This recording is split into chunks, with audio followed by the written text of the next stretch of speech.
Welcome back to the channel where we demystify the world of international trade finance, trade payments, and compliance-related issues.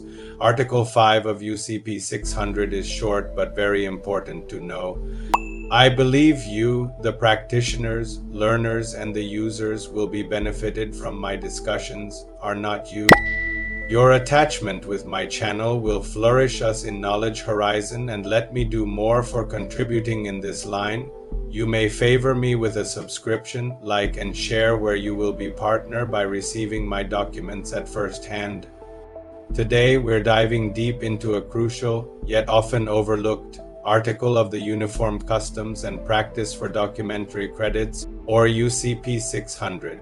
We're talking about Article 5, Documents vs. Goods, Services, or Performance. Now you might think, Article 5, it's so short, how important can it be? Well, let me tell you the brevity of it and its strength. It contains the absolute bedrock principle of letter of credit operations. It's the foundation upon which the entire system of documentary credits is built. So what does Article 5 actually say? It states, banks deal with documents and not with goods, services, or performance to which the documents may relate. Let's break that down. Essentially, it means that when a bank examines documents presented under a letter of credit, its only job is to check if those documents, on their face, comply with the terms of the credit.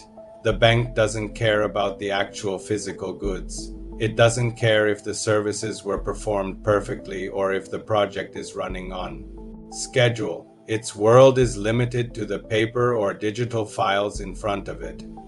This principle is what allows the system to work efficiently across borders. Imagine the chaos if a bank in China had to verify that a shipment of machine parts arriving in Germany was exactly as ordered. It would be impossible. It would grind international trade to a halt. Instead, the bank relies on documents like a bill of lading, a commercial invoice, and an inspection certificate to act as proxies for the actual goods and their condition. Let's illustrate with a classic example. An exporter in Vietnam ships a container of coffee beans to an importer in the United States under a letter of credit. The LC requires a bill of lading showing shipment of 1,000 bags of premium Arabica coffee beans. The exporter presents a bill of lading that says exactly that. The bank in Vietnam checks the document, sees it matches the LC term, and pays the exporter. Now here's the twist. What if, when the container arrives in the US, the importer opens it to find it's full of low-grade Robusta beans, or worse, just sandbags? From the bank's perspective, this is irrelevant to the payment they already made. The bank fulfilled its duty by examining the documents. The document said premium Arabica, so they paid. The dispute over the actual quality of the goods is now a separate issue between the buyer and the seller, to be resolved through their sales contract, not through the letter of credit mechanism. This is the core of the autonomy principle in letters of credit. The LC transaction is autonomous or independent from the underlying sales contract.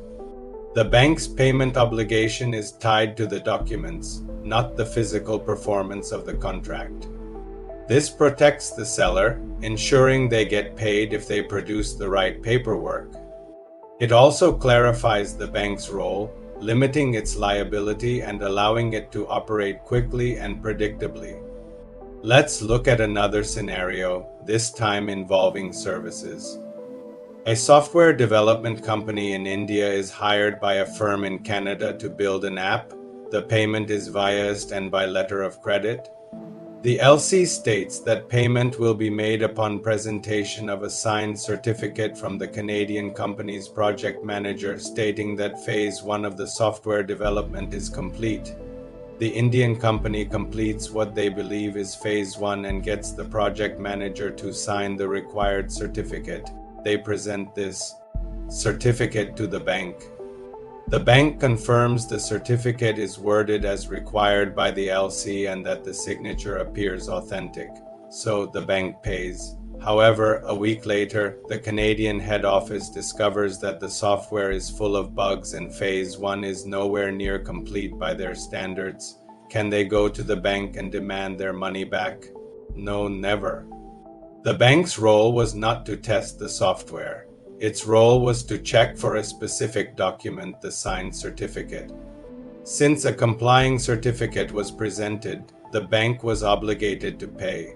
The performance issue is a contractual dispute between the Canadian and Indian firms. This principle is a double-edged sword, and it's why the wording in a letter of credit is so incredibly important. The importer must be very precise about what documents they require to feel secure. If you're importing those coffee beans, you shouldn't just rely on the seller's invoice. You should demand a third-party inspection certificate from a reputable company like SGS or Bureau Veritas. This certificate should detail the quality, quantity, and condition of the goods. By doing this, you are not breaking the rule of Article 5, you are simply using the documentary nature of the LC to your advantage. The bank still isn't looking at the goods, but it is now looking at a document from a trusted independent source that has looked at the goods. This adds a powerful layer of protection for the importer. So, for the bank, Article 5 is a shield. It protects them from being dragged into commercial disputes. It defines their scope of work clearly and narrowly. Examine the documents on their face. Does the bill of lading describe the goods as high-tech widgets? Does the invoice show a value of $100,000? Do the port names match what's in the credit? That's what they care about. Whether the widgets actually work or are made of plastic instead of metal is not their concern. This principle is reaffirmed throughout the UCP 600. For instance, Article 34 deals with the effectiveness of documents, stating that a bank assumes no liability for the form, sufficiency, or accuracy of any document. Article 37 covers disclaimers on the transmission of messages, again limiting the bank's liability to what's within its direct control. All these articles support the central idea of Article 5. In summary, Article 5 is the heart of the documentary credit system. It establishes the principle of autonomy by separating the documentary transaction from the underlying commercial transaction. Banks deal in documents, not in goods. This creates a predictable, efficient, and reliable system for financing international trade. For exporters, it means prompt payment upon presenting correct documents. For importers, it highlights the critical need to specify documents that provide real assurance about the shipment. Understanding this fundamental rule is the first and most important step to successfully using letters of credit. Thank you so much for watching. I hope this deep dive into Article 5 has clarified its immense importance. If you found this video helpful, please give it a thumbs up, subscribe to our channel, and hit that notification bell so you don't miss our next exploration into the fascinating world of trade finance. You may comment on the lapses or any more requirements to the relevant subjects. I will present it soon for your understanding. Thank you.